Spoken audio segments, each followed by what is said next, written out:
how to log in to Mathletics account. So if you want to log into your Mathletics account, then first open up a browser, any browser that you're comfortable with. And I'm here with Chrome browser. Simply go for the search bar and search for Mathletics.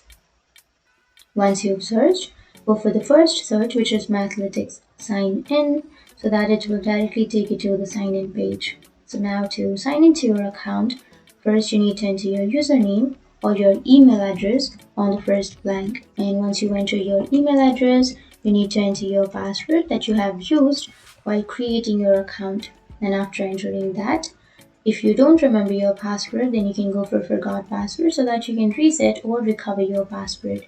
But if you don't want to enter your password and if you want to sign in with your Google, then you can go for that.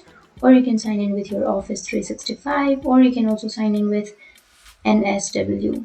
And after that, but I'll be entering my password, and you can click on this box so that you agree to the terms and conditions and click on sign in. And once you click on sign in, if your information is correct, like your username and your password, then it will sign you into your account. So that's it. That's how you sign into your Mathletics account. And if you have any questions, feel free to comment below. Thanks for watching.